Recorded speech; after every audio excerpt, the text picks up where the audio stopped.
Shalom, selamat malam Bapak Ibu yang dikasihi Tuhan.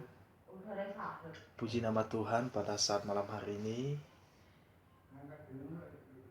Mari kita bersama-sama mendengarkan sabda kebenaran firman Tuhan di dalam Keluaran pasal yang ke-33 ayat 1 sampai ayat yang ketiga. Firman Tuhan berkata, "Berfirmanlah Tuhan kepada Musa, pergilah, berjalanlah dari sini, engkau dan bangsa itu yang telah kau pimpin keluar dari tanah Mesir, ke negeri yang telah kujanjikan dengan sumpah kepada Abraham, Ishak dan Yakub. Demikian kepada keturunanmu akan kuberikan negeri itu. Aku akan mengutus seorang malaikat berjalan di depanmu dan akan menghalau orang Kanaan, orang Amori, orang Het, orang Feris, orang Hewi, dan orang Yebus, yakni ke suatu negeri yang berlimpah-limpah susu dan madu, sebab aku tidak akan berjalan di tengah-tengahmu karena engkau ini bangsa yang tegak tengkuk, supaya aku jangan membinasakan engkau di jalan." Saudaraku dan Bapak Ibu yang dikasihi Tuhan, di dalam setiap kehidupan kita ini sebagai manusia, kalau saya bertanya untuk kita semuanya, manakah yang paling terpenting di dalam kehidupan kita ini? Janjinya Tuhan ataukah hadirat Tuhan ada di dalam setiap kehidupan kita? Janjinya Tuhan atau hadiratnya Tuhan? Ini seringkali manusia, bahkan orang yang percaya, seringkali hanya dengan fokus apa janjinya Tuhan, mukjizat-mukjizat daripada Tuhan, dan seringkali melupakan bahwa ternyata hadirat Tuhan ini sangat penting di dalam setiap kehidupan manusia. Saudaraku yang dikasihi Tuhan, kalau kita melihat di dalam bangsa Israel pada waktu itu, di mana bangsa Israel dikatakan tadi bahwa Tuhan tidak tinggal lagi di tengah-tengah mereka, karena mereka ini adalah bangsa yang tegar tengkuk. Ini adalah sebuah persoalan, sebuah masalah yang dialami oleh bangsa Israel. Karena kenapa? Bangsa Israel, mereka tidak bisa hidup tanpa Tuhan. Tetapi di sisi yang lain, Tuhan tidak tinggal di tengah-tengah mereka, karena mereka adalah manusia yang tegar tengkuk. Ini adalah sebuah kontradiksi yang serius pada waktu itu. Bahkan di dalam setiap kehidupan kita saat ini juga. Kita adalah manusia yang berdosa. Kita adalah manusia yang telah jatuh di dalam dosa. Manusia yang sudah jauh dari hadapan Tuhan, di mana firman Tuhan berkata bahwa tidak ada satupun yang sempurna. Bahkan telah kehilangan kemuliaan Allah, dan manusia itu adalah manusia yang berdosa. Artinya bahwa Tuhan itu tidak bisa bersama-sama dengan kita. Karena kenapa? Kita ini adalah manusia yang berdosa. Tetapi di sisi yang lain, manusia tidak bisa hidup juga tanpa Tuhan. Nah, ini adalah yang menjadi persoalannya di dalam setiap kehidupan bangsa Israel, bahkan kita juga pada saat hari ini. Karena kenapa? Kita ini adalah manusia yang lemah, manusia yang terbatas. Tanpa Tuhan di dalam kehidupan kita ini, kita tidak bisa berbuat apa-apa. Kita seperti tidak ada gunanya. Nah, saudaraku yang dikasihi Tuhan pada malam hari ini, kalau kita melihat di sini, bagaimana Tuhan mengajak kita, di situ dikatakan tadi bahwa, khususnya di dalam pembacaan kita Bapak Ibu, aku jangan membinasakan engkau di jalan. Nah, ini adalah sesuatu hal yang harus kita renungkan pada saat malam hari ini. Sebab itu selanjutnya Tuhan menyatakan kepada bangsa Israel bahwa Tuhan tidak lagi bersama-sama dengan mereka yang tegar tengkuk, di mana kalau Tuhan ada di tengah-tengah mereka, mereka akan binasa ketika jatuh di dalam dosa. Dan hal ini menunjukkan bahwa manusia berdosa tidak bisa tinggal dengan Tuhan yang Maha Kudus, sebab upah dosa adalah maut.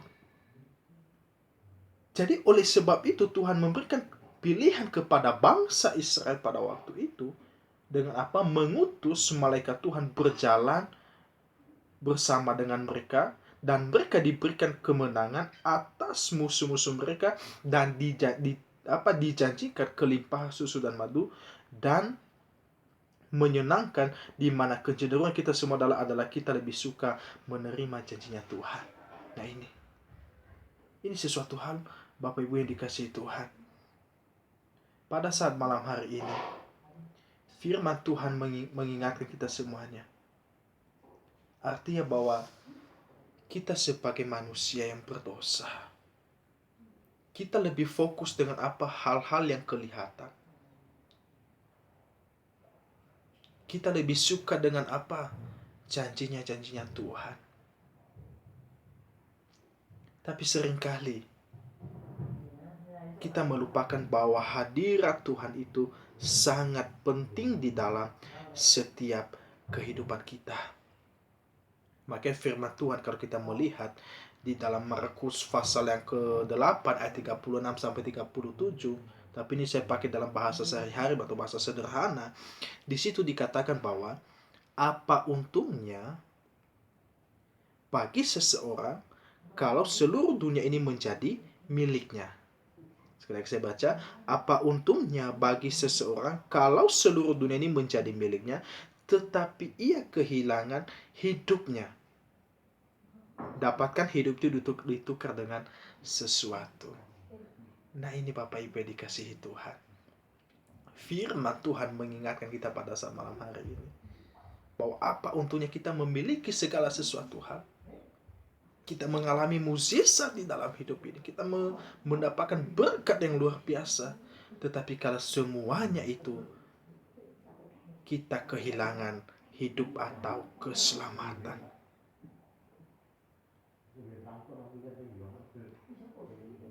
Saudaraku yang dikasihi Tuhan, malam hari ini firman Tuhan mengingatkan kita. Di situ dikatakan tadi di Keluaran pasal 33 ayat 14-16, lalu ia berfirman, aku sendiri hendak membimbing engkau dan memberikan ketentraman kepadamu.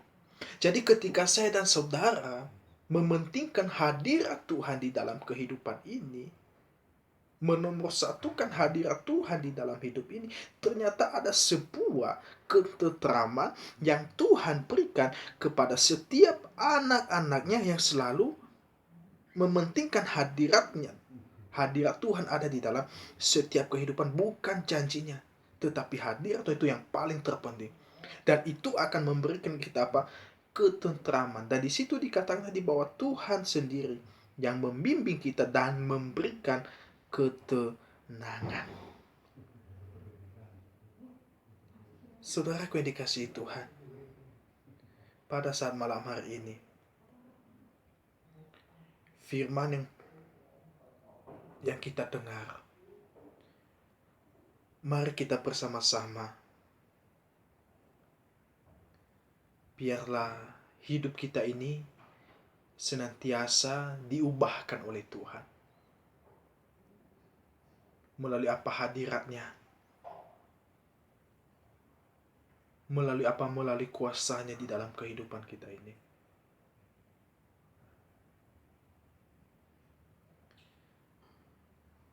Dan satu hal yang luar biasa pada saat malam hari ini Bapak Ibu, seperti yang saya katakan tadi, di mana bangsa Israel ini yang dikatakan mereka tegar tengkuk sehingga Tuhan tidak bersama-sama dengan mereka. Bahkan kita pada malam hari ini, kita yang berdosa tidak bisa hidup dengan Tuhan yang kudus. Tetapi pada saat yang sama, kita yang berdosa juga tidak bisa hidup tanpa Tuhan. Ini adalah kontradiksi yang berbeda. Dan sekaligus juga kontradiksi ini didamaikan. Dan jawabannya di situ. Nah, hanya melalui apa? Pengorbanan Tuhan kita, Yesus Kristus. Maka kalau kita melihat di perjanjian baru, Tuhan menyatakan namanya dan dirinya melalui Yesus Kristus. Maka di dalam Matius pasal 1 ayat 23, sesungguhnya anak darah itu mengandung dan melahirkan seorang anak laki-laki, dan mereka menamakan dia Immanuel, yang berarti Allah menyertai kita. Ini sesuatu hal yang luar biasa Bapak Ibu. Dan kabar baik untuk kita pada malam hari ini. Di dalam Yohanes pasal 1 ayat 4 dan 17. Di mana firman itu telah menjadi manusia dan diam di antara kita, dan mereka telah melihat kemuliaannya, yaitu kemuliaan yang diberikan kepadanya sebagai anak tunggal Bapa, penuh kasih karunia dan kebenaran. Sebab hukum Taurat diberikan oleh Musa, tetapi kasih karunia dan kebenaran datang oleh Yesus Kristus. Di mana melalui Yesus Kristus belas kasihan Tuhan dan kemuliaan Tuhan dinyatakan secara sempurna. Ini hal yang luar biasa Bapak Ibu. Kalau di dalam perjanjian lama di bangsa Israel, Tuhan mengutus malaikatnya. Tetapi kita pada saat hari ini, bukan malaikat Tuhan lagi, tetapi Yesus sendiri yang datang, bahkan tinggal di dalam setiap kehidupan kita. Makanya sebuah buku Stefan berkata bahwa dalam krisis saat ini, penghiburan terbesar kita hanya di dalam Tuhan sendiri. Dia cukup, dia lebih, dia adalah segala-galanya bagi kita. Jadi pada malam hari ini Bapak Ibu dan Saudaraku yang dikasihi Tuhan, dimanapun kita berada,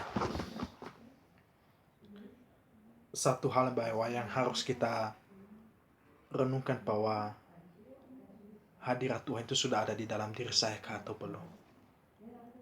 Itu yang paling terpenting di dalam kehidupan kita. Sudahkah persepsi kita yang selama ini, yang seringkali kita fokus dengan apa? Mukjizat dan pertolongan Tuhan. Sehingga itulah menjadi tujuan kita, itulah menjadi utama kita di dalam mengikut Tuhan. Maka pada saat malam hari ini saya katakan, bahwa biarlah hadirat Tuhan itu ada dalam kehidupan saya dan ke dalam kehidupan saudara. Karena kenapa? Tuhan sendiri yang memimpin, memberikan ketentraman untuk kita semuanya. Karena kenapa? Di dalam Matius tadi berkata bahwa apa gunanya kita memiliki dunia ini? Apa gunanya semuanya itu kalau tidak ada hadirat di dalam kehidupan kita? Semua itu akan sia-sia Bapak Ibu dan Saudara yang dikasihi Tuhan. Semuanya akan sia-sia di dalam kehidupan kita. Sama seperti bangsa Israel. Tuhan mengutus malaikatnya karena mereka adalah bangsa yang tegak tengkuk. Dan mungkin juga di dalam setiap kehidupan kita. Misalnya, contohnya saja Bapak Ibu ya, mana sih yang lebih kita tertarik? Ada KKR misalnya yang dengan tema menyembuhkan yang sakit dan melakukan banyak mukjizat. Saya tidak percaya bahwa yang sakit pun dia akan datang ke situ, yang mau mati pun dia pasti akan itu. Tapi coba misalnya ada KKR dengan tema membangun iman dan bagaimana supaya pengenalan kita semakin Tuhan semakin lebih baik. Saya kira bahwa orang yang datang pasti akan sedikit dibanding dengan tema yang tadi dengan mukjizat dan sebagainya. Tapi seringkali yang sedikit itu justru yang paling terpenting di dalam kehidupan kita Bapak Ibu dan Saudaraku dikasihi Tuhan. Pada saat malam hari ini, dimanapun kita berada, siapapun kita pada malam hari ini yang mendengarkan kebenaran firman Tuhan ini, yuk kita bersama-sama mengundang Yesus, mengizinkan Yesus ada di dalam kehidupan kita, sehingga keberuntungan boleh terjadi, boleh kita alami di dalam setiap kehidupan kita. Selamat malam Bapak Ibu. Tuhan Yesus memberkati kita semuanya. Amin.